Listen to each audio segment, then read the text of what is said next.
Bom dia a todos, sejam bem-vindos ao Café Alquibariano.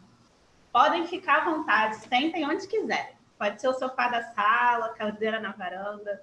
O importante é vocês estarem à vontade e pegarem um café para acompanhar a gente no bate-papo incrível que vamos ter hoje. Antes que eu me esqueça, sou Monique Canedo, anfitriã desse evento. Essa é a segunda edição do Café Alquibariano. A primeira foi um evento fechado para CFOs e gerentes financeiros de instituições de ensino superior, que estiveram com a gente para conversar sobre como a securitização pode ajudá-los a buscar financiamento no mercado. Tem muita novidade por aí. E hoje, o Café Alquibariano conta com o patrocínio da Socopa, parceiro da Alquibar de longa data e um dos maiores e mais importantes administradores do mercado de FDIC. Inclusive, vocês podem ver o ranking de 2019 dos prestadores de serviço, além de infográficos e análises exclusivas nos anuários da Alquibar. Download gratuito no nosso site. Daqui a pouco eu vou deixar para vocês o link aqui no chat. Ou, se vocês quiserem ver os dados atualizados, acesse o nosso portal de inteligência, o Plom, www.plom.com.br. Lá, além de ver os rankings atualizados, a gente faz uma produção diária de conteúdo sobre FDIC, fundo imobiliário, CRI e CRA. E vocês também podem ver dados do mercado de FDIC. Esses dados são todos para assinantes do Plom. Se você ainda não é assinante, é uma ótima oportunidade de ser. Sem mais delongas, vou apresentar a vocês o nosso ilustríssimo convidado. Hoje temos a honra de receber no nosso café Otávio Damasio, diretor de regulação do Banco Central e responsável pelas principais transformações no mercado de capitais. Além disso, vamos ter como moderadores o Carlos Augusto Lopes, o Cal, sócio fundador da Alquibar, e o Leonardo Augusto, gerente de informação também aqui da Alquibar. O Leonardo vai selecionar as perguntas de vocês e passar para o Otávio. Fiquem à vontade para fazer todas as perguntas, mas é imprescindível que vocês as façam pelo Q&A, essa ferramenta que tem aqui na parte inferior da tela de vocês. As perguntas feitas no chat não vão ser consideradas. O Leonardo está olhando só o Q&A. E agora, passo a palavra para o Cal. Bom café para todos. Obrigado, Monique. Bom dia a todos. Bem-vindos ao Café Alquibariano. A ideia desse evento é a gente tentar construir aqui um bate-papo informal, sempre que possível descontraído, sobre temas que impactam direta ou indiretamente os mercados cobertos pela Alquibar, né? E a gente escolheu como tema de abertura para esses cafés abertos a transformação digital e como é que essa mudança está impactando direta e indiretamente o mercado de capitais e, mais especificamente, o mercado de crédito estruturado, né? E, para isso, a gente convidou um diretor que está capitaneando uma série de iniciativas dentro da instituição que está liderando esse processo transformacional no mercado financeiro brasileiro. Então, para mim é uma grande honra, um grande prazer dar as boas-vindas para o carioca, flamenguista, ninguém é perfeito, né, Otávio? Otávio Damasio. Otávio, muito obrigado por aceitar o nosso convite e é um grande prazer ter você aqui com a gente e eu espero que a gente consiga aqui bater um papo com a participação dos nossos ouvintes aí sobre todas essas grandes iniciativas que vocês estão tomando que, de certa forma, impacta a vida de todos nós. Obrigado pelo convite, Carlos. É um prazer estar participando aqui hoje com vocês, passando um pouco as mensagens e os trabalhos que o Banco Central tem feito para o sistema financeiro como um todo e com grandes impactos também para o mercado de capitais. E a expectativa é que a conversa de hoje seja realmente um bate-papo e estou 100% aberto aí para as perguntas, para responder as perguntas que forem feitas por você e pelo público que nos está assistindo aqui agora. Muito obrigado. Otávio, eu queria, antes da gente falar especificamente de uma série de iniciativas mais voltadas para a parte de transformação digital, eu queria, não dá para a gente não falar do momento atual. E eu lembro que, sei lá, algumas semanas atrás, final de abril, começo de maio, a gente conversou e você trouxe uma visão muito interessante do Banco Central, que você falou em ondas de impacto, né? Que vocês estavam vendo essa crise como ondas de impacto e a gente estava ali começando, acho que a segunda onda de impacto. Queria que você falasse um pouco sobre isso, se essa segunda já passou, se a gente já está na terceira ou na quarta. Como é que, se você pudesse falar só um pouquinho sobre esse momento atual e como é que o Banco Central está encarando toda essa crise que a gente está vivendo, antes da gente falar especificamente nas transformações que elas continuam acontecendo, mas elas não são tão imediatas. Ok, excelente. Acho que vai ser bom que dá um panorama, pelo menos uma forma, o modo como o Banco Central está olhando um pouco esse movimento. O primeiro aspecto que eu gostaria de destacar é que o sistema financeiro como todo, o sistema bancário principalmente, ele tem sido uma parte da solução dentro do possível desse momento de pandemia, desse isolamento social, né? O sistema financeiro está muito bem capitalizado, muito bem líquido, com bons níveis de provisão. Isso é fruto de um trabalho que vem sendo feito, parte pelo Banco Central ao longo do tempo, de fortalecimento da regulação prudencial, do fortalecimento dos nossos processos de supervisão e também pelo próprio engajamento das instituições financeiras em buscar maior robustez para fazer frente a eventuais ciclos econômicos, né? E a situação, olhando para uma certa perspectiva, essa crise pegou o sistema financeiro talvez no auge dessa preparação, porque estava todo o sistema bem alinhado para iniciar um processo de retomada do crescimento econômico, né? Que todos os indicadores sinalizavam que estava em curso. Então, eles estavam muito preparados para pegar essa onda, para expandir o crédito e, paralelamente, apoiar também o desenvolvimento do mercado de capitais, que era uma realidade que estava pré-Covid, né? A gente viu o mercado de capitais se desenvolvendo numa velocidade muito rápida, por vários fatores, pelo ambiente macroeconômico, pelas reformas que foram feitas e que estavam em curso, né? E por também transformações estruturais que foram feitas há alguns anos, dentre elas uma que o Banco Central capitaneou, que foi a transformação da forma de remuneração do BNDES, que é a transformação da TJLP na TLP. E ela entra em fases, eram 5 anos de transição, então você já estava no terceiro ano de transição dessa TJLP, e isso a gente já sentia impacto no mercado financeiro. E esse era o cenário no início de março, todo o sistema financeiro muito bem preparado para essa expansão econômica que estava no radar de todos, né? E quando veio a crise, começou a se materializar com força aqui no mercado brasileiro em meados de março, né?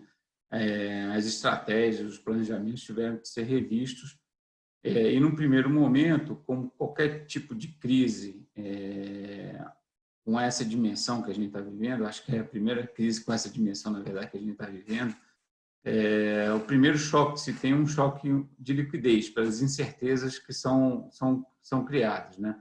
Apesar dos bancos estarem com uma capacidade de liquidez muito robusta, num primeiro momento, curiosamente, houve uma demanda muito grande por crédito de grandes companhias, né? De companhias extremamente sólidas, companhias que estavam com caixa disponível, não vou citar aqui nomes, mas companhias com recursos em conta em 2 bilhões de reais, mas antevendo o período de isolamento e antevendo eventuais dificuldades, várias das grandes companhias foram lá e sacaram todos os seus facilities junto aos bancos, tá? Então, o movimento que a gente viu no primeiro momento da crise foi uma expansão do crédito vinda por parte das grandes companhias que tinham linhas abertas com os bancos. Uma medida precaucionária, tentando se preparar para um ambiente que vinha na frente, né? E isso acendeu um grande sinal amarelo no âmbito das instituições financeiras, mas, de certa forma, o Banco Central agiu extremamente rápido e colocou uma série de linhas, diferentes linhas, para diferentes públicos no âmbito do sistema bancário, principalmente, de provisão de liquidez para o sistema, né? Então, como eu te digo, a primeira onda que a gente observou foi ali nas primeiras na segunda quinzena de março, esse desafio de como lidar com um choque que impactou de uma forma inesperada as condições de liquidez do sistema como um todo, né? E eu acho que a gente foi muito bem sucedido. Diga-se de passagem que esse movimento ele foi muito favorecido por uma antecipação que a gente tinha feito pré-carnaval, de já soltar alguns indicadores de liquidez, tá? Então, se vocês forem olhar as medidas que o Banco Central fez, uma semana antes do pré-carnaval, a gente fez alguns ajustes nas nossas regulações e começou a soltar algum compulsório. Isso porque nos fóruns internacionais que a gente acompanha, essa questão da onda de impacto do Covid e da forma como isso ia atingir os mercados já era relatado em outros mercados, então a gente meio que também antecipou um pouco. Então, a primeira onda foi essa primeira onda, que foi o grande desafio que a gente teve. Concomitantemente com essa primeira onda, teve um aspecto de operacional também, né? Como que o sistema financeiro, que sempre trabalhou no escritório, com todas as suas ferramentas e mesmo espalhado em vários sítios, trabalhando presencialmente, como ele ia lidar com esse mecanismo. Então, teve um processo de adaptação que foi muito bem sucedido, tanto do Banco Central quanto das instituições financeiras, de transitar de operações em loco, lá, operações nos próprios dependências, para operações no home office, né? E esse movimento pode parecer fácil quando você tem algumas atividades que o home office é claro, mas no sistema financeiro, num primeiro momento, isso não era tão claro. Por exemplo, algumas mesas de operações, algumas operações dependiam de limites, e quando você estava em remoto, você tinha um limite reduzido. Você tinha, por questões de segurança, regras que não permitiam você acessar algumas informações fora das dependências da instituição. Então, esses mecanismos todos tiveram que ser ajustados, digo de passagem aqui dentro do Banco Central também, mas dentro do sistema financeiro, e eu posso garantir que o processo foi extremamente bem sucedido, tanto que a gente vem relatando aqui, várias instituições financeiras têm relatado, têm anunciado que, mesmo o isolamento reduzindo, voltando à normalidade, eles vão continuar trabalhando parte das suas operações em home office de forma definitiva. Então, foi um processo que foi feito de uma forma muito rápida, sem qualquer tipo de planejamento prévio, né? Mas que foi muito bem sucedida e que trouxe frutos que provavelmente serão perenes para fora. E isso aconteceu também dentro do Banco Central. Eu digo que um dos componentes que fez com que essa transição operacional fosse suave, dada a dimensão que foi todo esse push, esse empurrão que o Banco Central fez ao longo dos anos, de levar a inovação para dentro do sistema financeiro. Então, mal ou bem, mesmo não definido um esquema de home office, de maior digitalização da economia, mesmo porque tinha demanda da sociedade, tinha que ser atendida, o que se viu que as instituições financeiras estavam preparadas tecnologicamente para isso, então esse processo acabou sendo mais fácil. Okay? Então, essa foi a primeira, uma segunda onda que a gente identificou também. Dado o contexto desse isolamento e dado os impactos na economia, logo ficou claro também que precisaria um maior engajamento do governo como um todo, e naturalmente o Banco Central ficou à frente disso, liderou esse movimento, de dar suporte econômico e financeiro para a economia, principalmente para as micro e pequenas empresas, né?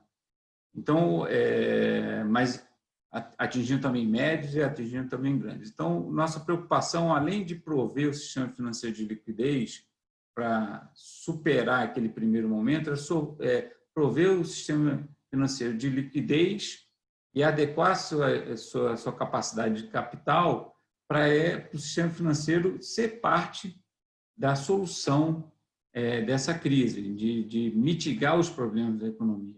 Então, para quê? Para o sistema financeiro continuar concedendo crédito para a economia real superar esse momento. Então, uma das medidas que a gente fez, além desse arcabouço de liquidez que a gente injetou, que a finalidade era normalizar os mercados e criar condições para os recursos chegarem na economia real, adotamos outras medidas extremamente importantes. A primeira para aquela divulgando uma regulamentação facilitando a renegociação de dívidas que estavam em boas condições, tá? Então, todas aquelas operações de crédito que estavam em boas condições no dia 29 de fevereiro, né, 15 dias antes do isolamento, a gente permitiu que as instituições financeiras repactuassem ela nas mesmas taxas originalmente pactuadas, concedendo prazo e carência para essas operações. Qual era o nosso objetivo? Nosso objetivo era permitir que as instituições financeiras ajudassem a economia real a passar por 1, 2, 3 meses de isolamento social, no qual o faturamento da economia real seria prejudicado nesse período, e é o que a gente viu. Então, esse programa ele atingia, na época, algo em torno de potencial de 3 trilhões de reais de operações de crédito nessa situação. E, concomitantemente, logo na sequência do anúncio, o que a gente viu foram as instituições financeiras praticando esse movimento de repactuar as operações de crédito, né, que estavam em boas condições com a economia, jogando essa dívida, estendendo o prazo de pagamento e dando uma carência de 3 a 6 meses para a economia real. Isso foi extremamente importante para preservar as empresas em boas situações, vis-à-vis que elas estavam perdendo, se não todo o faturamento, parte significativa do seu faturamento. Essa regulamentação está aberta, isso pode ser feito até setembro de 2020. Então, todas as repactuações que forem feitas para operações em boa qualidade, em boa situação, você pode se valer dessa regra. Então, a gente aliviou um pouco requerimentos de capital e de provisionamento para que os bancos dessem essa contribuição, e os bancos fizeram isso numa magnitude, eu estou sem os números, mas deve estar algo em torno de 1 trilhão de reais de repactuação dessas operações de crédito. Okay? Outra medida que a gente fez foi de aliviar os requerimentos de capital no que diz respeito aos buffers, aos colchões que foram construídos. Então, quando a gente remonta a discussão de Basileia III, você definiu capitais mínimos que as instituições financeiras precisam observar, e você instituiu 3 tipos de buffers de colchões. E esses colchões são colchões para serem usados em momentos de crise. Eles não são requerimentos mínimos, eles precisam ser atendidos em tempos de normalidade, mas em momentos de estresse, como a gente está vivendo, eles foram constituídos exatamente como uma poupança de capital para serem utilizados. A gente tem 3 buffers, existe um que no Brasil estava zerado, que era o buffer contracíclico, dado que a economia brasileira dado a conjuntura da economia brasileira pré-crise, então não justificava a gente ter um buffer de ciclo econômico, e tinha um outro buffer de conservação de capital, que aí esse já estava formado, e a gente reduziu esse buffer pela metade. Então, você deu espaço de capital para as instituições financeiras, liberdade para as instituições financeiras usarem esse buffer de capital, e elas, naturalmente, se sentiram mais confortáveis em continuar a expansão das operações de crédito. Okay? Feito isso, a gente viu que, ao longo desses 2, 3 meses de isolamento, o crédito fluiu numa magnitude maior para a economia, para empresas de médio e grande porte, para esse movimento inicial que teve, mas houve uma expansão significativa de crédito para pequenas e médias empresas também. Okay? E isso a gente vê nas estatísticas que foram publicadas. O que acontece muitas vezes, eu sei que tem muita crítica na sociedade que está faltando crédito, o que a gente tem que observar é que a demanda por crédito explodiu. Então, a gente tem uma pesquisa do Sebrae que foi publicada há um mês atrás, que mostra que a demanda por crédito em 2020, nesses meses de isolamento, aumentou em 300% quando comparada à demanda por crédito que existia no mesmo período de 2019.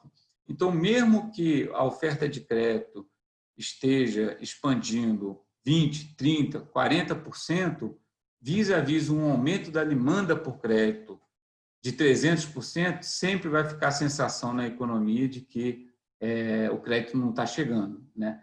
E essa demanda veio tanto de empresas que tradicionalmente recorriam a operações no mercado bancário de crédito, né? Mas também de empresas que sempre viveram com poupanças próprias, se administraram muito bem seus fluxos, não demandaram operação de crédito, mas, de repente, dada essa pandemia, tiveram que recorrer a demandar a operação de crédito. Então, também apareceu um público para demandar crédito que não era um público tradicional conhecido das instituições financeiras, e nesse ambiente de risco, de incertezas, você tem essa dificuldade. Então, eu acho que é importante fazer esse destaque, porque esse movimento de liquidez que o Banco Central fez, esse movimento de capital, fortalecimento do capital que o Banco Central fez, era para chegar na economia real e chegou.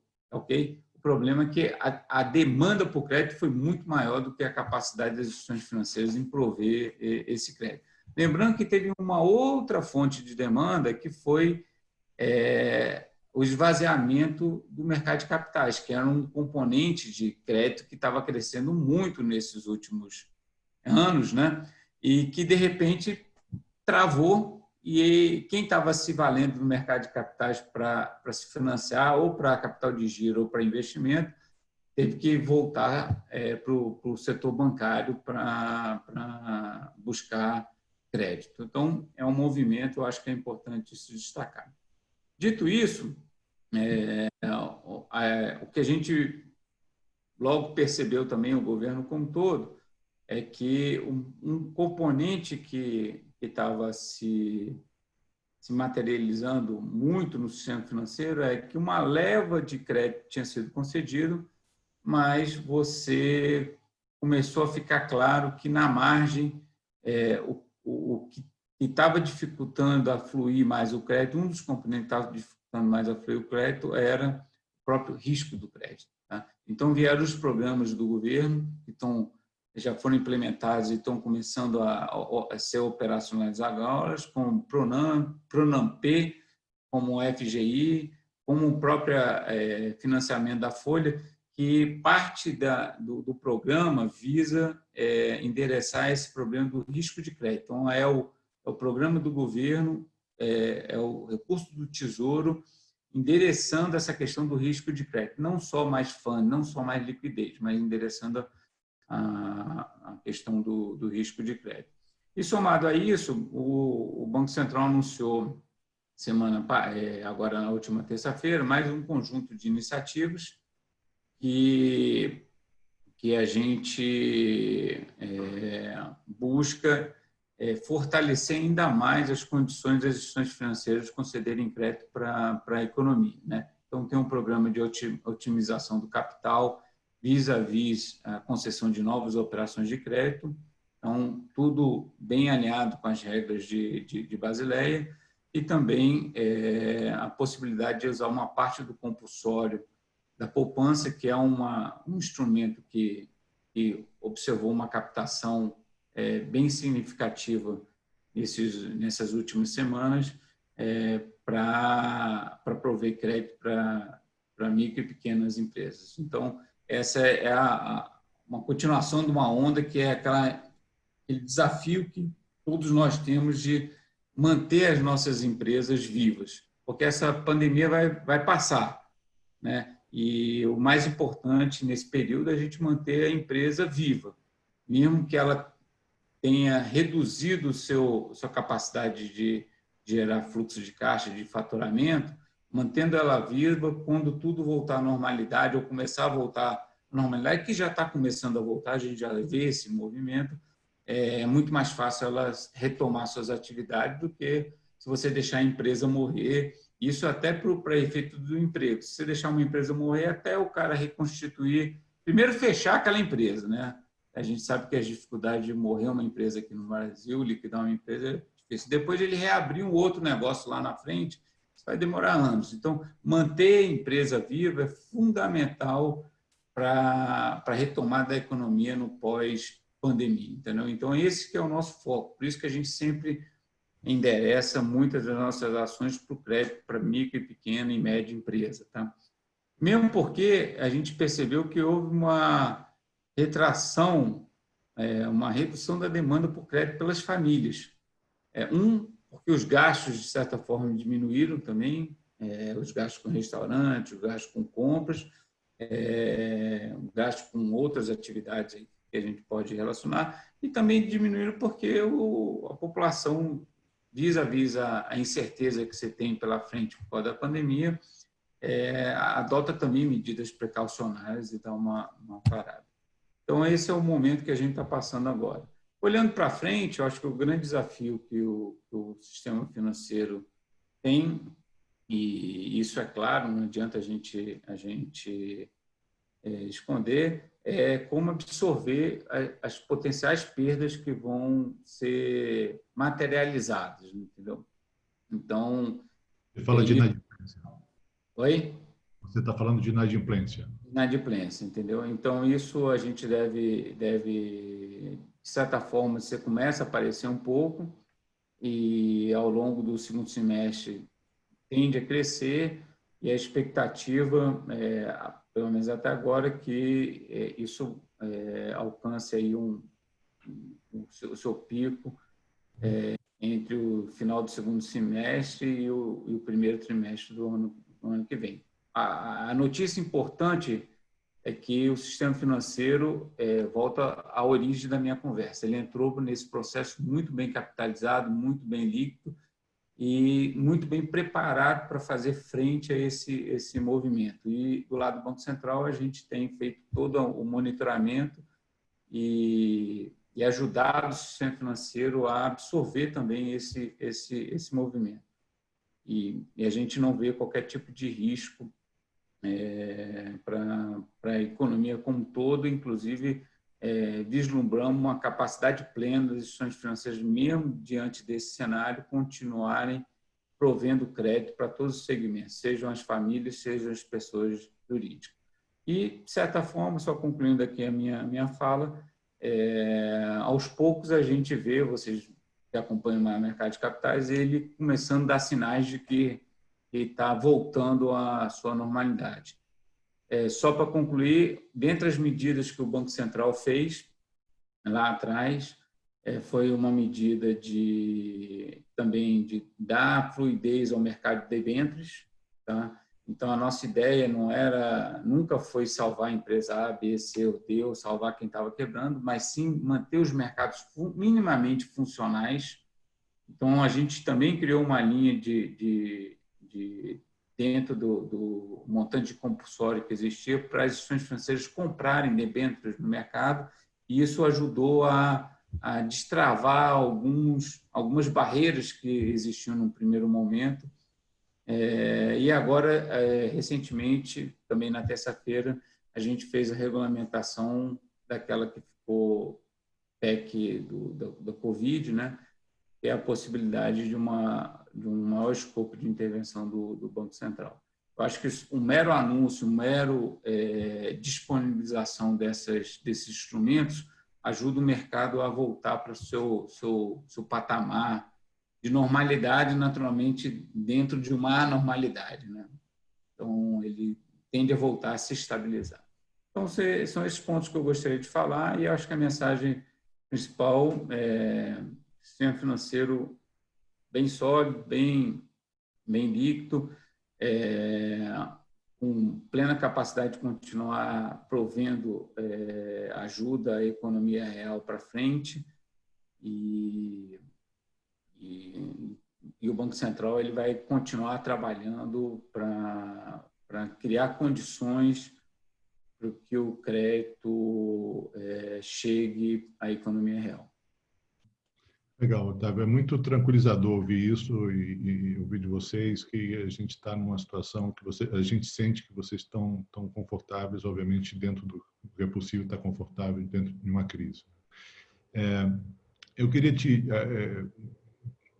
eu já fiz isso pessoalmente, vou fazer agora em público, parabenizar você e toda a equipe do Banco Central pelas ações a gente muitas vezes vê instituições sendo reativas, né? E eu acho que desde o começo dessa crise a gente viu, e você deu alguns exemplos, de como é que uma instituição pode ser proativa e antecipar uma série de medidas que tentam mitigar o que vem pela frente. Então, isso é muito legal e muito bom, e muito saber que o Banco Central tem essa atitude e não é de hoje, né? Eu queria avançar e começar a falar um pouco sobre transformações, que você já, inclusive, mencionou um pouco, e voltar para o mercado de capitais dos nossos olhos, né? Você colocou um ponto que é importante, essa fonte de financiamento ela se esgotou, ela se reduziu significativamente, a gente começa a ver sinais de retomada, e isso é muito legal, apesar de que mesmo durante a crise a gente teve operações que aconteceram, por exemplo, com lastro no agronegócio, e alguns outros. Então, isso é importante a gente olhar agora um pouquinho mais na frente e ver como essas transformações que estão sendo aí capitaneadas por vocês vão impactar ou estão impactando o nosso mercado.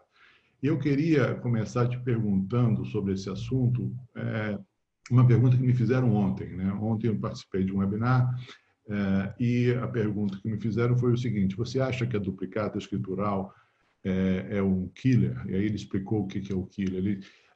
O moderador colocou o seguinte ponto: olha, para você ter uma transformação tem sempre um matador, né? Alguma coisa que destrói tudo que está atrás e cria uma coisa nova, né? E a pergunta foi: será que a duplicata escritural é esse killer na transformação do mercado financeiro?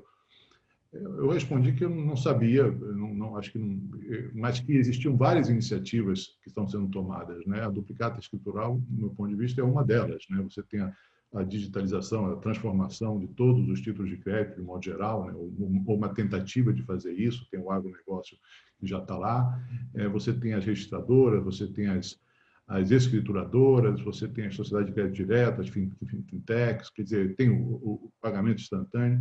Quer dizer, eu não sei se tem um killer, né? Eu vejo um tabuleiro com várias peças que talvez vão chegar a fazer essa transformação de uma forma significativa. Mas eu queria saber de você se você acha que a duplicata escritural, ou se é esse o killer, ou se tem algum outro que vai ajudar a fazer essa mudança.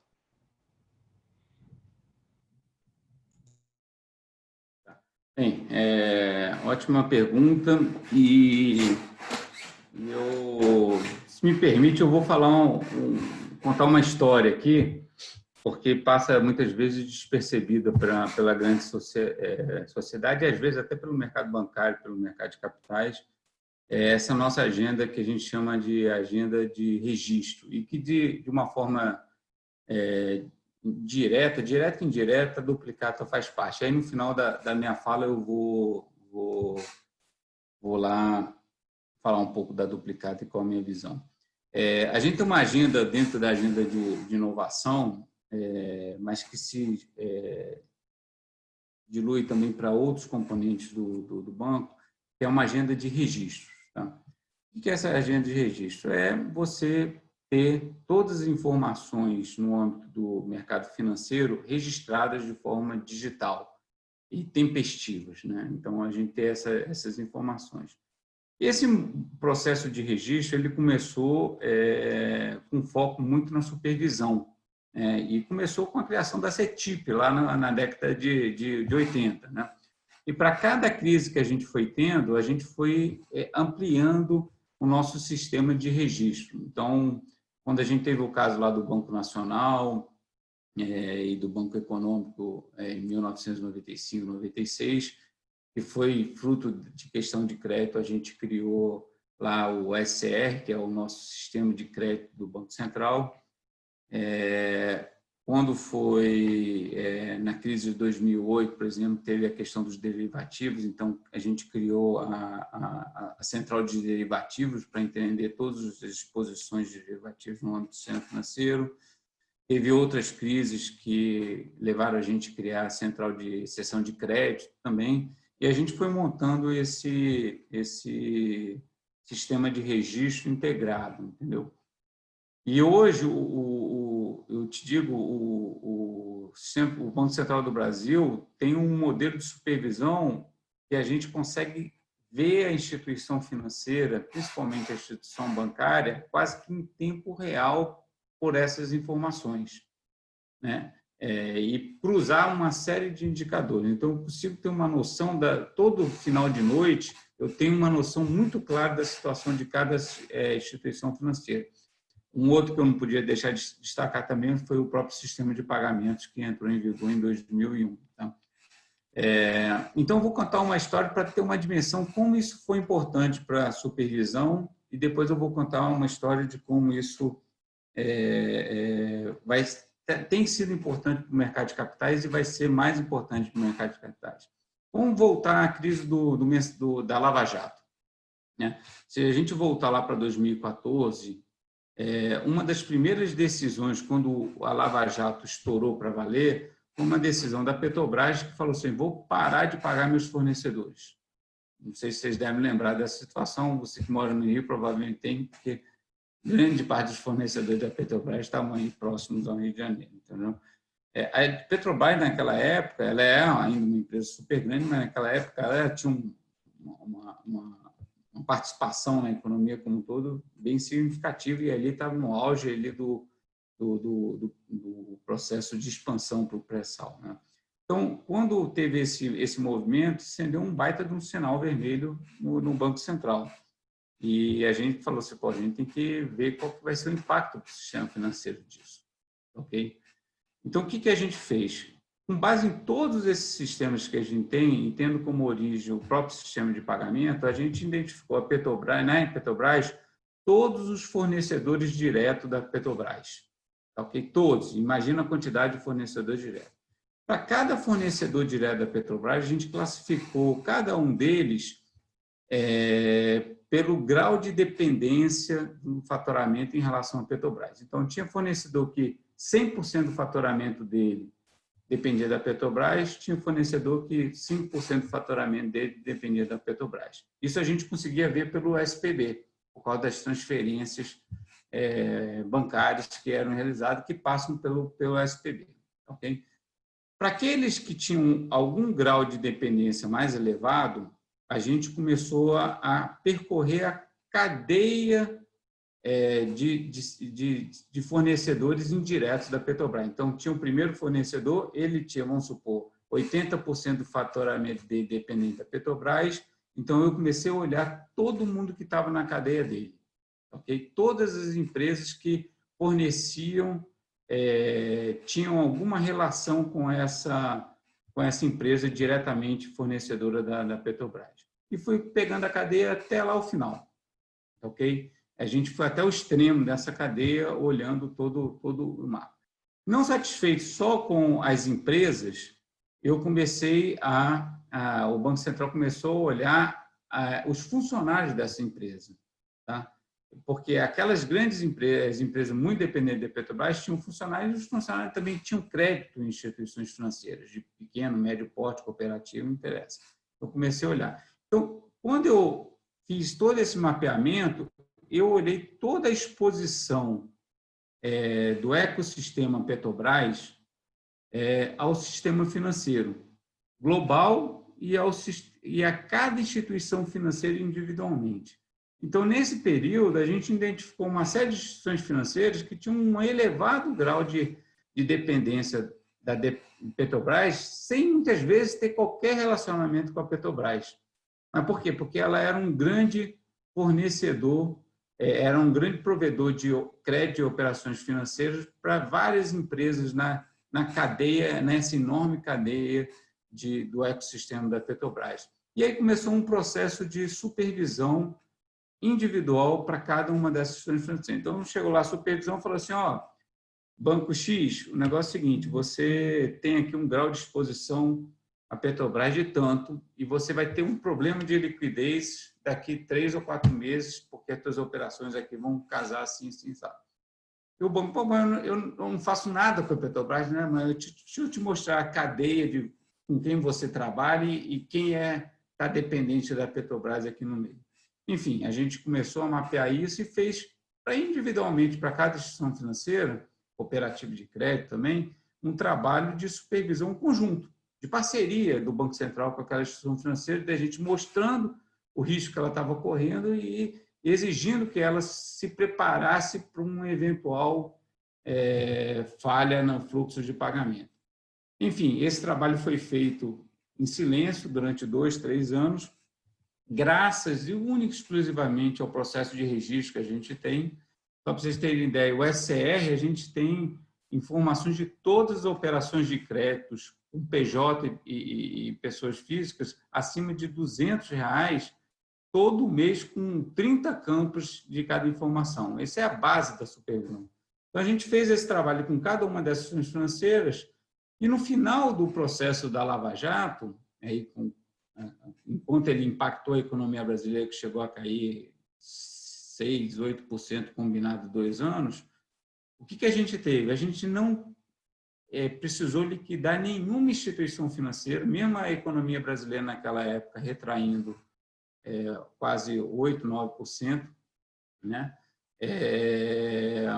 E a gente, na verdade, liquidou 15 instituições financeiras por conduta, instituições que estavam com bons níveis de solvência e de liquidez, mas que, por uma forma ou de outra, acabaram alimentando esse esquema do Lava Jato. Então, a gente liquidou 15 instituições por conduta e nenhuma por questões econômico-financeiras.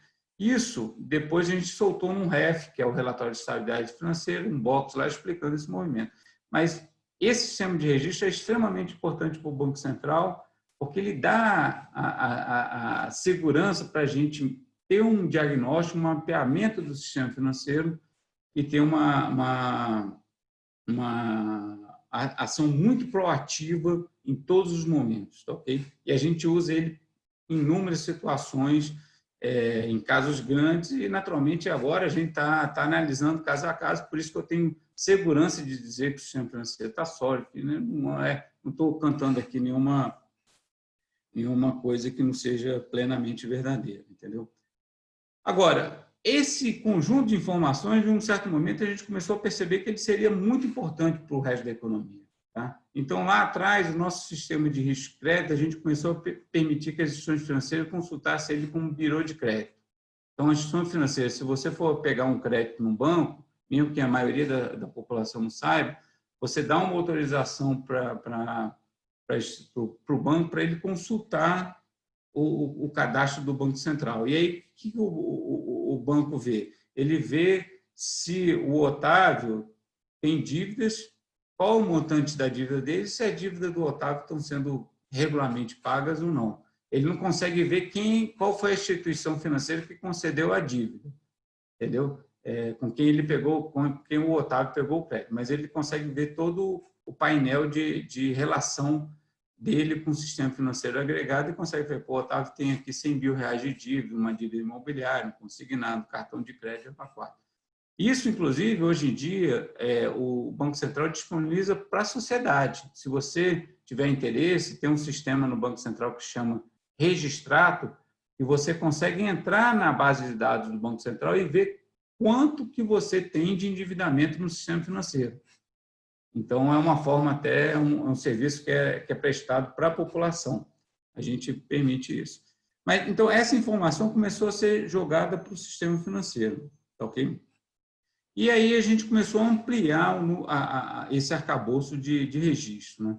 E aí se encaixa a duplicata, mas antes dela eu gostaria de falar, por exemplo, do recebível de cartão de crédito, né?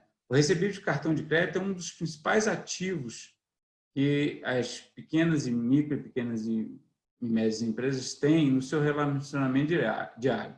Vendi uma mercadoria, gerei um recebível de cartão de crédito. Esse recebível de cartão de crédito antes ficava muito vinculado ao banco emissor e à credenciadora que fez o credenciamento daquela maquininha. Então, só dentro dessa cadeia que a instituição, que o comerciante conseguia usar esse recebível para fins de crédito, antecipar o crédito ou mesmo obter um crédito junto ao banco. O que a gente fez? A gente obrigou que todos esses recebíveis passassem a ser direcionados para essas IMFs, que são as registradoras. Então, todos os recebíveis vão ser registrados agora nas registradoras, nessas IMFs, né? E todas as instituições financeiras vão poder, a partir da autorização do comerciante, olhar essa base de ativo de qualidade, que é um recebível performado, e conceder crédito pegando isso em garantia, ok? Mais do que isso, a gente também vai permitir, já permitiu, que, com base nesse histórico de performance, de faturamento com cartão de crédito, a instituição financeira possa conceder um crédito travando recebíveis futuros. Então, tudo que a empresa começar a vender, se ela já pegou um crédito prometendo o recebível futuro dela, até o que ela já transferiu para o banco credor, para a instituição financeira credora, isso daí vai ser travado e, no momento que virar a realidade, que for realizado o pagamento pelo cliente, pelo banco do recebível cartão de crédito, o fluxo financeiro já vai para quem concedeu aquele crédito, entendeu? E esses recebíveis também podem ser negociados via securitização. O mais tradicional que ocorre são os FDICs. Então, é a forma dos tradicionais FDICs de crédito capturarem essas informações e alavancar essas operações. Então, você tem a solução. O que a gente fez com essa medida? Primeiro, eu consigo ver todo o fluxo de crédito do sistema financeiro amplo, eu consigo ver o fluxo de crédito de todas as empresas, mas mais importante do que isso, eu criei um sistema que trouxe competição para esse mercado de recebíveis de cartão de crédito, ok? E competição não só dentro do sistema bancário, mas também fluindo para o sistema do mercado de capitais, que isso virou recebível. E é recebível de créditos performados e não performados. Okay? Esse é um movimento. O segundo movimento que a gente fez foi com o da duplicata, e aí vamos entrar na discussão da duplicata. Eu vejo como grande o potencial da duplicata. Ela ainda está no seu... A gente acabou de fazer a regulamentação dela, ela tem um prazo aí de entrada em vigor. Eu vejo ela como um instrumento que vai revolucionar. Só para entender, a duplicata tradicional, hoje, no âmbito do mercado bancário, ela é pouco usada. efetivamente, porque muitas vezes o banco ele pega lá o borderô do comércio, mas para ter uma ideia do faturamento do comércio, ou da indústria, ou do lado real da economia, das empresas. Mas ele não formaliza aquela duplicata, ele acaba concedendo muito pouco crédito vis-à-vis o que é apresentado para ele como faturamento. Então, se uma empresa chega lá com 20 duplicatas, que na verdade geralmente é um boleto, né? Num montante de R$100, o banco fala, beleza, você trouxe aqui um potencial de faturamento de 100, de vendas que eventualmente você realizou, eu vou te conceder aqui R$10 de crédito. Quer dizer, o comércio concedeu 100 de garantia e o banco concedeu 10 de crédito para ele. Okay? Tem alguma coisa errada com isso aí, entendeu? Então, ela não é formalizada e há muito questionamento sobre duplicidade de duplicata, sobre falsidade de duplicata, e é por isso que a alavancagem em cima da garantia da duplicata é muito pequena, quer dizer, na verdade, inexistente, é desalavancagem, é 100 para 10. Né? Então, dado esse diagnóstico e várias conversas com o mercado, a gente propôs, na verdade, trabalhou junto com o Congresso uma regulamentação, essa lei foi aprovada há 2 anos atrás, 1 ano atrás, que criou a figura da duplicata eletrônica. Então, todas as transações no mercado financeiro com duplicata agora precisam ser digitalmente formalizadas. E todas essas informações vão estar registradas nas IMFs, nas registradoras. Né? Então, tanto o banco vai poder se fazer, usar essa duplicata, se ele pode usar 10%, 20%, 30% do volume de duplicatas que a instituição, que a PJ tem, como o próprio mercado de capitais vai poder fazer negócio em cima dessas duplicatas. Então, é uma nova fonte de informação que a gente reduz a simetria de informação, dá garantia para aquele instrumento, para chegar no mercado de capitais. Fora isso, o que a gente tem? A gente aprovou recentemente a Lei do Agro. Então, a Lei do Agro, a MP do Agro, é uma medida que grande parte dela é fortalecer o mercado de capitais como um importante instrumento de financiamento do agronegócio brasileiro. Então, uma das propostas, um dos pontos que foram aprovados na Lei do Agro é a formalização, o registro das CPRs. Hoje, existe um número, que eu não sei te dizer se é verdadeiro ou falso, que para cada 10 CPRs existentes, apenas uma é conhecida e uma chega no âmbito do sistema financeiro, as outras estão com trades, fornecedores no âmbito do agronegócio, e o movimento que foi dado no comando da lei é formalizar isso tudo. Ao formalizar, você vai dar visibilidade não só para esse instrumento, mas abrir uma possibilidade do mercado de capitais operar com esse instrumento, lembrando aí a pujança que é o nosso agronegócio, mas muitos desses créditos hoje são créditos fora do sistema financeiro, fora do sistema de capitais, feito bilateralmente entre o produtor e as trading e as fornecedores defensivos. E a gente também está estudando um outro avanço, que é na parte do crédito pré-chaves no segmento imobiliário. Entendeu? Então, já tem um estudo bem avançado envolvendo aí as associações da indústria da construção civil e do financiamento bancário, no qual a ideia é fazer com que todo aquele crédito que hoje é realizado entre a construtora e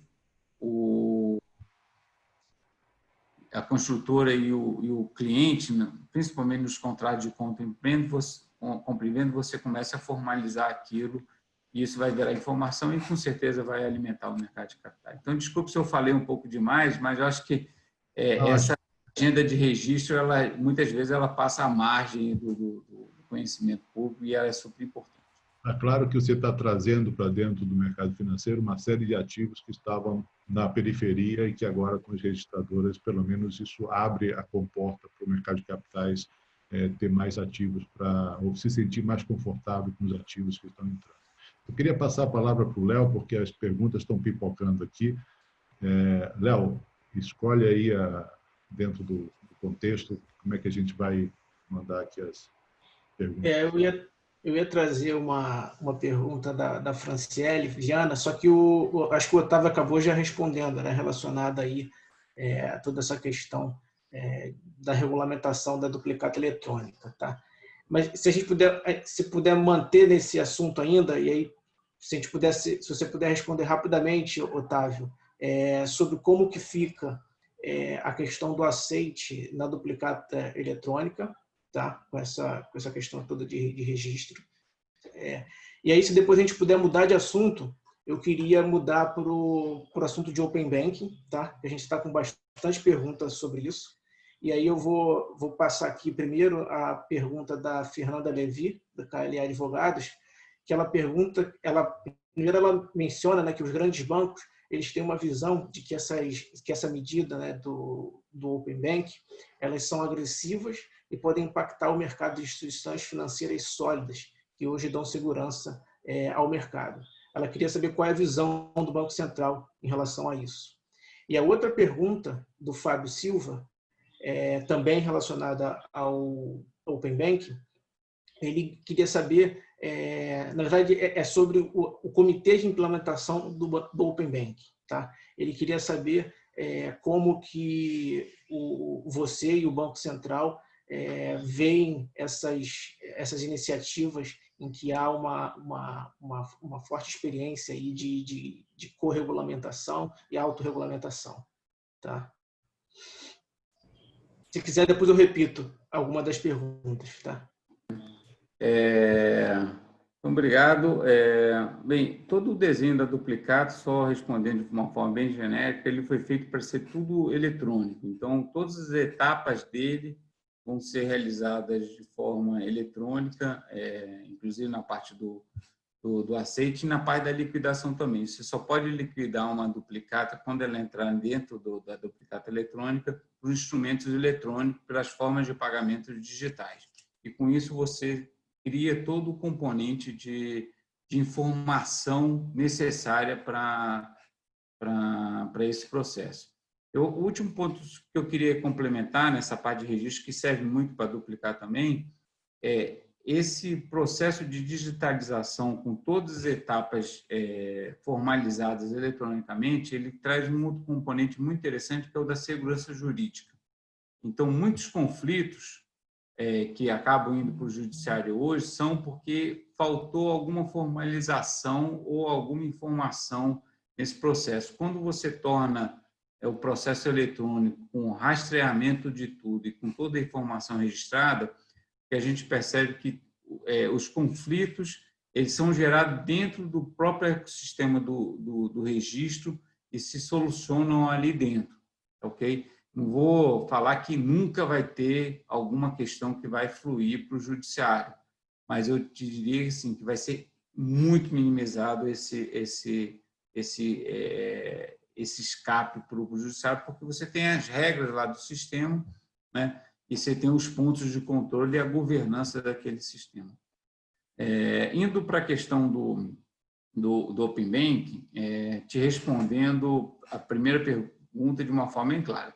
De se estranhar que alguém possa imaginar que o Banco Central ia tocar uma agenda, botar em risco as instituições. Okay? A gente pode colocar em risco são os nichos ou os privilégios ou mesmo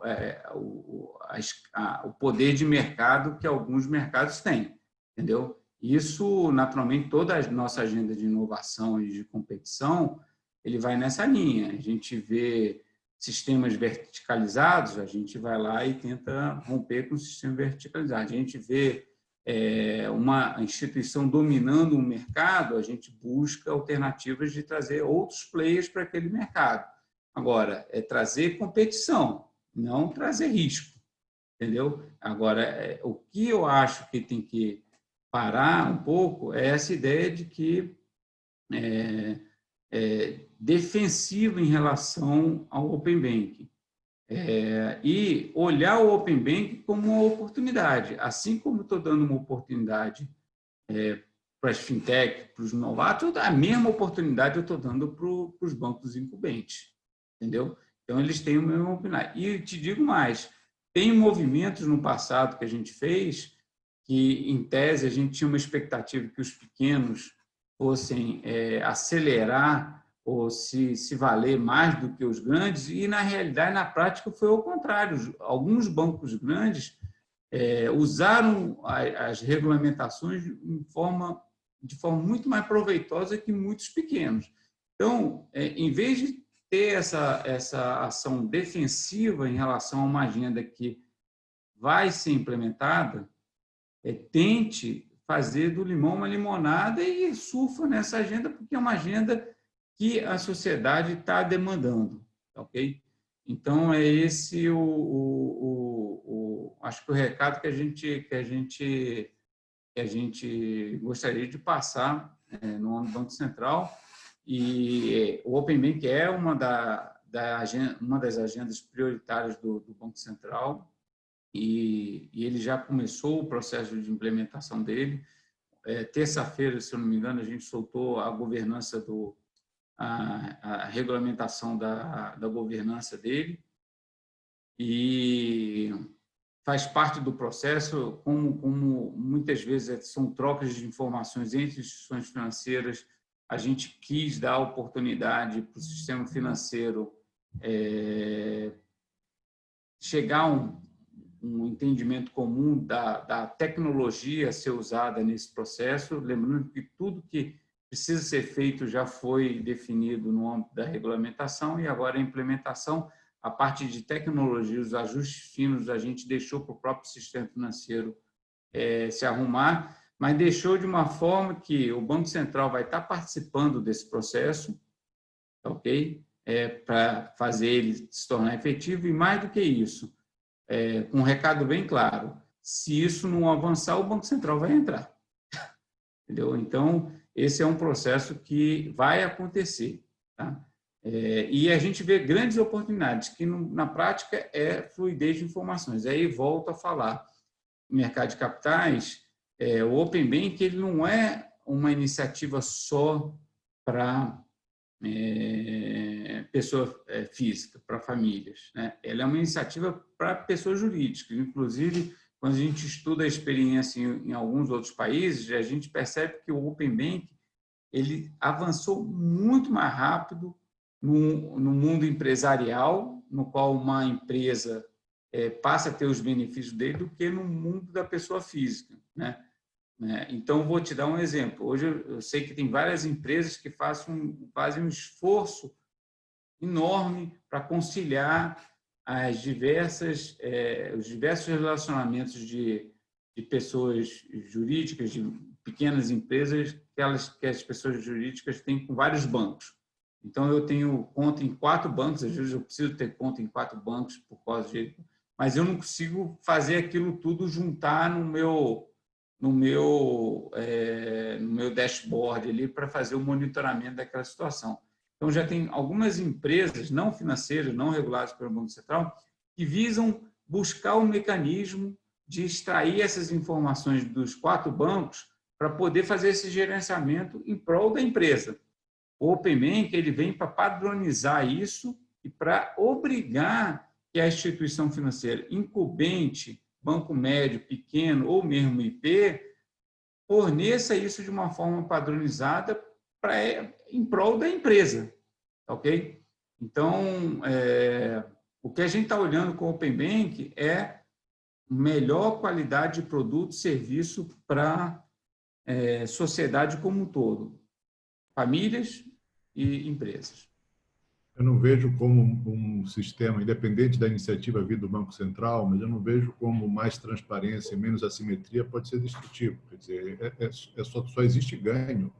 E no mercado, e quando a gente olha para o mercado de capitais, o acesso a essa informação é matéria-prima básica para você ter um crescimento sustentável, né? Securitização, a gente às vezes fala que é equivalente à informação. Sem a informação, você não consegue avaliar o risco daquele instrumento que você está comprando. Então, assim,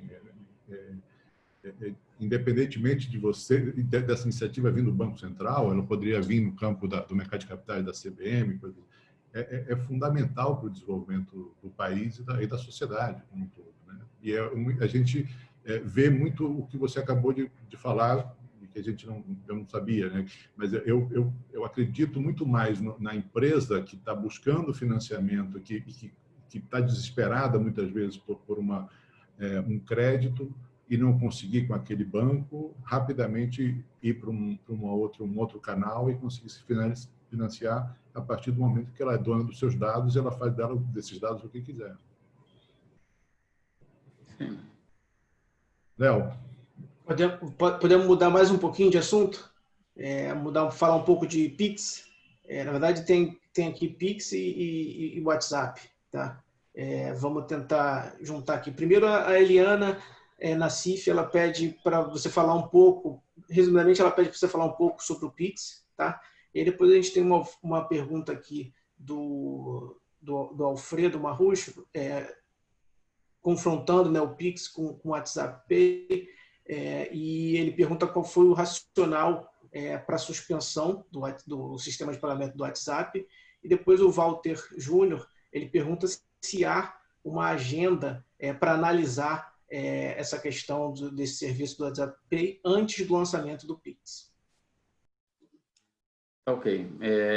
Falar de Pix, falar dos princípios gerais e como é de costume do Banco Central, a gente não comenta caso específico, mas vou falar dos princípios que eu acho que se enquadram em todos os aspectos.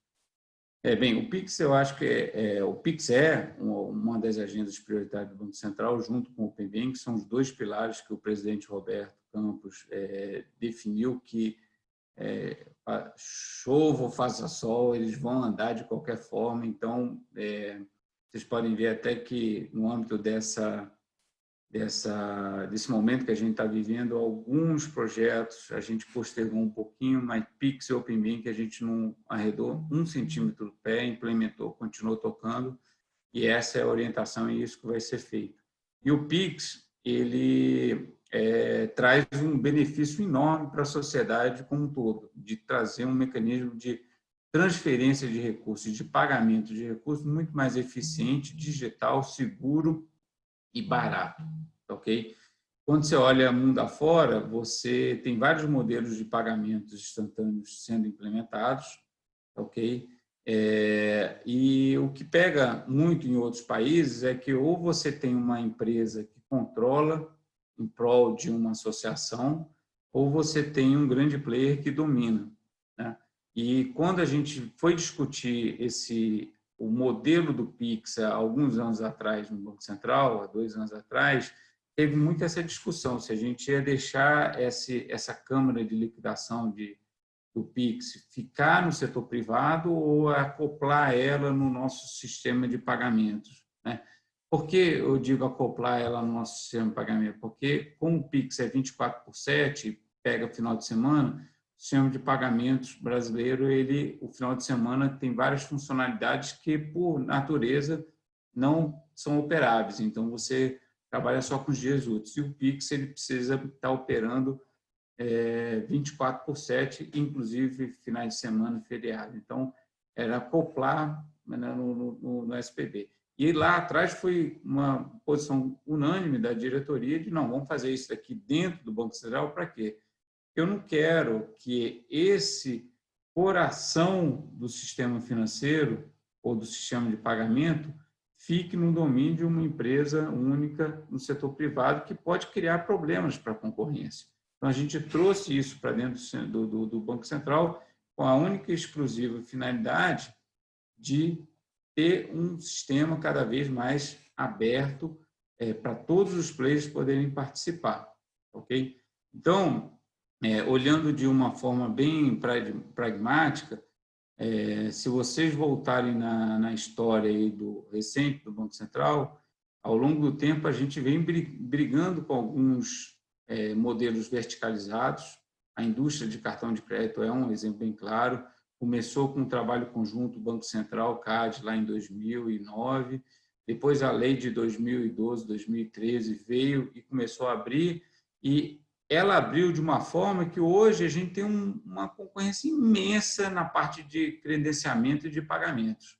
Se a gente não tivesse feito esse movimento há 10 anos atrás, talvez hoje continuaria mais do mesmo, às vezes até sem muita inovação e sem muito player. Hoje, quando você vê as fintechs, aquelas pizzas que geralmente fazem sobre esse ecossistema de inovação e de fintech, a grande fatia é uma fatia de pagamentos. E isso tudo é fruto do esforço que o poder público, que o Banco Central implementou contra todos aí para romper alguns modelos verticalizados, ok? E a gente, então, o objetivo maior do Banco Central é sempre preservar um ambiente adequado, competitivo, né? Assegurar na parte do pagamento um ambiente interoperável, rápido, seguro, transparente, aberto e barato, ok? Esse daí é o nosso princípio maior, né? E algumas medidas que a gente adota até para a gente ter condições de avaliar eventuais riscos ao cumprimento desses princípios, à observância desses princípios, principalmente no âmbito do sistema de pagamento. Quando a gente identifica que isso pode trazer algum tipo de risco, bom, vamos parar, vamos ver, e para ver se precisa de alguma ação para mitigar algum ponto ou não, entendeu? Então, a ideia sempre é o regulador, nessas situações, ter uma avaliação tranquila, e tentar mitigar os potenciais danos a todos esses princípios de interoperabilidade, rapidez, segurança, competição, abertura e custo do sistema. Então, essa que é a visão que eu acho que prevalece em todas as nossas atitudes e que marca muitas vezes ações nossa, mas parte do ecossistema entende, parte digo até né, parte do stakeholder entendem e aceitam e aplaudem, e outras, por falta de informação e ver o fim do túnel, o fim da linha, não consegue compreender, naquele momento, o passo que o regulador está dando. Obrigado, Otávio. Posso fazer mais uma? Como é que tá? Pode. Lá, vai lá. O Fábio Silva, ele menciona aqui, primeiro ele começa a pergunta perguntando se tem alguma previsão de agenda para a regulamentação da lei do agro. E aí depois, se eu entendi corretamente a pergunta, e aí usando aqui as minhas palavras, ele pede para explicar um pouco aí da relação entre essas coisas que a gente acabou de falar, sobre essa questão das registradoras, né? Essa agenda de registro, o PIX e o Open Bank. Como é que é a relação entre eles? Ok. Bem, a regulamentação do agro tem alguns componentes da lei que foi aprovada que depende do Banco Central, e isso está na nossa pauta e estamos trabalhando para fazer essa regulamentação. Eu até diria o seguinte, que foi um importante marco que foi aprovado pelo Congresso, se eu não me engano, em abril, né? Sancionado pelo presidente da República também em abril, e que a gente gostaria até de ter dado mais publicidade a ele e maior engajamento no mercado de capitais. Infelizmente, acabou acontecendo num momento que a pandemia já estava muito presente, talvez até no auge dela, né? E o mercado de capitais tentando sobreviver aí aos dilemas que estavam no auge das primeiras medidas, dos primeiros momentos do Covid. mas eu acho que é super importante a gente planejar uma conversa sobre a MP do agro e o mercado de capitais. Por quê? O setor agropecuário no Brasil, agroindustrial, o agrobusiness no Brasil, ele é um mercado extremamente competitivo, muito profissional, pujante, uma capacidade econômica financeira significativa, uma inserção internacional impressionante, mas ele ainda está muito preso no crédito agrícola tradicional.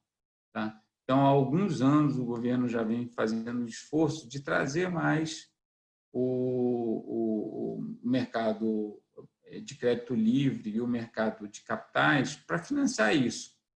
Né? E eu acho que esse era um grande momento, dadas as condições macroeconômicas que a gente estava passando, dado uma regulamentação mais fluidas que a gente tem, e essa lei veio, em parte, para empurrar esse movimento do mercado de capitais entrar de uma forma mais mesmo porque é notório que o sistema atual ele não vai prosperar por muito mais tempo, né?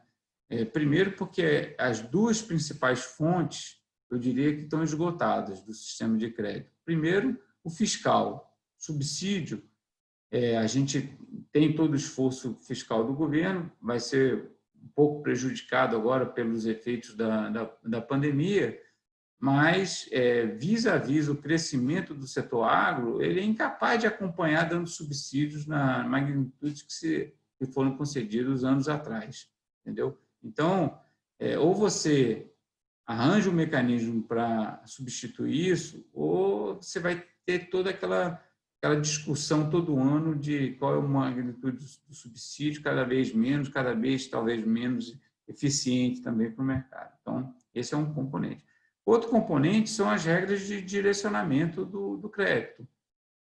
Né? O crescimento do agro, do setor agro, também é incompatível com a manutenção desse sistema de direcionamento de crédito com base nos depósitos à vista, depósitos a prazo e mesmo nos depósitos de poupança. Né?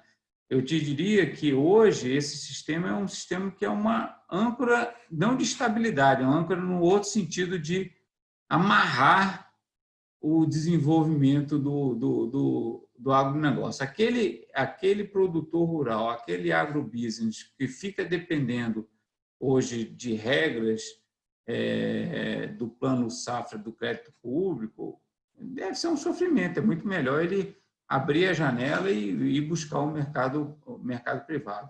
E essas duas fontes elas estão esgotadas, entendeu? Então, volto a falar, não é a âncora de estabilidade, é a âncora de amarração. Se a gente não romper essa âncora, o mercado, eu acho que assim, é uma grande trava para o maior desenvolvimento do próprio agrobusiness. Eu tenho a impressão que boa parte do setor agropecuário já tem isso bem em mente, mas a gente precisa avançar mais. E a MP do Agro vem nesse sentido, dar maior fluidez, dar maior segurança, pegar instrumentos que hoje estão transacionados de forma bilateral, trazer ele para o registro, para a informação, para a transparência, para quê? Para que o mercado bancário consiga ofertar crédito livre, para que o mercado de capitais consiga fazer disso recursos fluindo para o setor do agrobusiness, entendeu? Esse é um desafio, e é isso que eu acho que é importante a gente avançar. Eu pensei que você ia falar que era melhor ele abrir a janela e pular, né? Mas não, se não, buscar outras alternativas, é melhor pular mesmo. Então, abrir a janela para ver o horizonte, porque ele fica só vendo a 2 palmos de distância e não consegue vislumbrar as oportunidades que tem. Quando a gente aprovou a TLP, eu tive algumas conversas com o setor privado e com algumas instituições financeiras, não sobre o TLP, nas conversas que a gente tem tradicionalmente com a instituição financeira, e uma me chamou muita atenção. um grande banco de investimento que opera no Brasil, ele chegou aqui e falou o seguinte, a conversa era outra, e ele pegou e falou assim, estou remontando a minha área de financiamento de investimento aqui no Brasil, reforçando. Por quê? Por causa da TLP. Porque até então era impossível concorrer com um funding que vinha do BNDES. Não adiantava eu tentar montar uma área estruturada aqui para ir no setor empresarial, porque o setor empresarial demandava o subsídio do BNDES. Então, isso me chamou a atenção, assim, como que pequenas mudanças, quer dizer, essa não é uma pequena mudança, foi uma grande mudança, elas têm um impacto na própria organização do sistema financeiro de desenvolvimento. Outra conversa que me chamou muito mais atenção foi uma reclamação que um empresário veio fazer com a gente, numa conversa que a gente estava tendo. Ele estava, na época, há X meses, esperando o repasse de uma linha no âmbito um subsídio lá da TJLP. Aí não saía. E aí, na época, o cenário macro já estava menor, a taxa de juros já estava num patamar bem razoável, e eu fiz uma conta e falei assim, Cheque, quanto você consegue esse crédito no setor privado? Eu consigo por tanto. Aí eu fiz uma conta assim, falei assim, cara, você ficou esperando 8 meses por esse subsídio, enquanto que você podia ter apanhado esse crédito rápido, desenvolver teu negócio, valeu a pena sim se atrasar a implementação do teu investimento, do teu projeto, só para pegar esse subsídio, que parece que a conta não está fechando. E o cara caiu a ficha dele mesmo, assim, eu estou aqui amarrado nesse negócio e para esperar um dinheiro que, por melhor que fosse o subsídio, você tinha limite naquele subsídio, né, na quantidade de recursos que podia chegar, entendeu? Então, muda também o lado do próprio empresário de encarar as coisas, porque às vezes eu quero um subsídio de 1% e deixa o mundo passar na tua frente porque você queria se beneficiar de 1% a mais de subsídio, enquanto que se você tivesse botado a tua planta para operar há 12 meses atrás, você teria recebido 20% de retorno sobre aquele capital investido, mas você ficou amarrado no 1%. Isso vai conversar aí no setor empresarial como existia e muito. Isso daí. E com o nível de taxa de juros que a gente tem hoje, então, esse subsídio, quanto é o impacto dele? Né? Não, hoje em dia. Acho que eu tenho mais uma pergunta. Eu já estou com o meu horário um pouco apertado também, mas vamos. Eu queria só, se você pudesse, na resposta que você vai dar para o Léo, falar um pouco, muito rapidamente, sobre a interoperabilidade entre as registradoras e escrituradoras, que eu acho que é um fator fundamental aí para que tudo isso que a gente falou efetivamente seja efetivo, seja produtivo para o mercado de capitais. Ok. Vai lá, Léo. Fazer a última, então. Infelizmente, não vai dar para responder a todas as perguntas, mas eu vou selecionar aqui a última, que vai ser a do Luca Faro, voltando ao tema do Open Bank, tá, Otávio? Ele fala o seguinte, especificamente sobre as instituições de serviço de iniciação de transação de pagamento, aquelas que são obrigatórias, que tem que aderir ao sistema, né, durante a fase 3, tá? Ele pergunta quando dessa adesão, se essas instituições elas também vão ter que compartilhar os dados da fase 1 e 2, mesmo não sendo participantes obrigatórios de compartilhamento de dados. Respondendo primeiro a do Carlos, modelo de registro que a gente tem em mente é um modelo que vão existir naturalmente alguns players operando, algumas registradoras operando. Isso já é uma realidade. Nem todas as registradoras operam com os mesmos tipos de ativos, então muitas vezes uma entra com um ativo, outra entra para o outro. Em alguns ativos elas concorrem, mas o importante de ter várias registradoras é que quando se ocorrer por acaso alguma distorção de preço ou qualidade no produto, você tem 3 ou 4 prontas para entrar e ajustar aquele negócio. É muito melhor do que você ter uma só, e aí se ela estiver cobrando um preço caro ou fornecendo um produto ruim, a capacidade de entrar um concorrente é pequena. Então, a existência de algumas registradoras, a gente não imagina uma infinidade de registradoras operando, mas de algumas, mesmo que elas muitas vezes não estejam trabalhando com os mesmos ativos, cria esse ambiente de competição, né? E que é salutar para o desenvolvimento do mercado. Agora, quando um ativo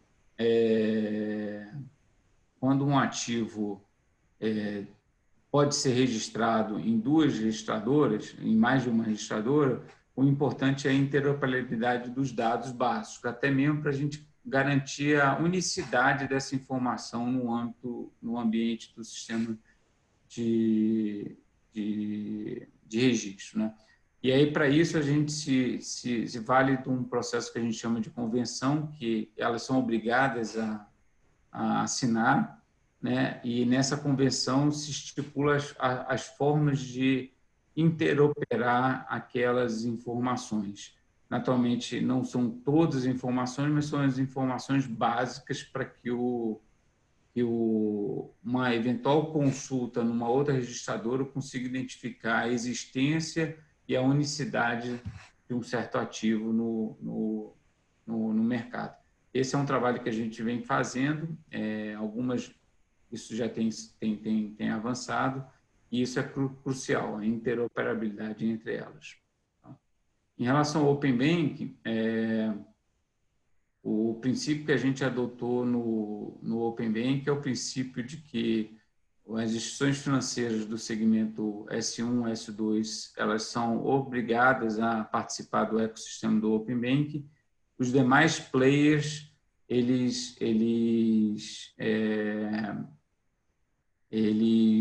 é facultativa a participação no Open Banking, mas quando se eles optarem por entrar, as regras são equânimes.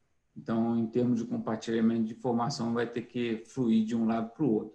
Foi a forma que a gente encontrou justa de permitir um sistema equilibrado, ok?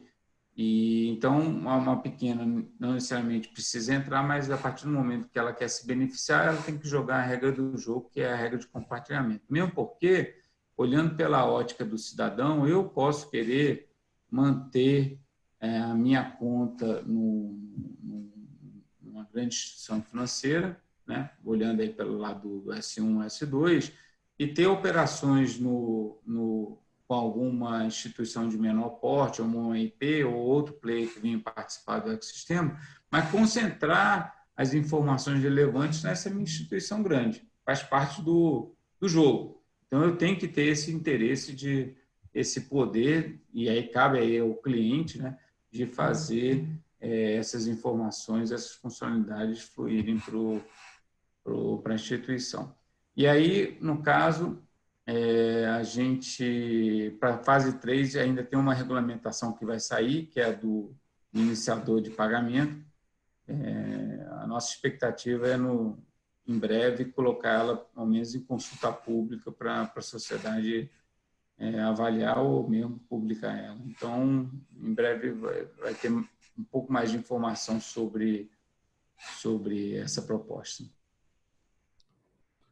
Legal. Otávio, muito obrigado. Eu sei que a gente tem muitas perguntas ainda, mas infelizmente a gente já estourou o tempo. Eu queria te agradecer pelas tuas colocações, pela tua gentileza aí de estar com a gente aqui 1h30 explicando e esclarecendo muitas das dúvidas, das questões que a gente tem hoje com relação a todas essas transformações que vocês estão liderando. Muito obrigado, espero contar com a tua participação nos próximos eventos nossos. Você sugeriu aí um diálogo sobre o agronegócio, já começamos a pensar nisso e vamos querer contar com a tua participação de novo. Okay. Não sei se o Léo quer comentar mais alguma coisa, se não, passo a palavra para a Monique. Bom, gente, só queria agradecer a presença de todos os que participaram, agradecer as perguntas. O vídeo vai estar na íntegra no nosso canal no YouTube, logo em breve, então fiquem ligados, aproveita e se inscreve no nosso canal, segue as nossas redes sociais, LinkedIn, Instagram, que a gente coloca todos os nossos webinars e os nossos eventos lá. E é isso, um bom almoço para todos, boa tarde. Muito obrigada. Okay, muito obrigado pela oportunidade também e estou a gente que agradece, diretor. Outros eventos. Um abraço, tchau, tchau. Obrigado.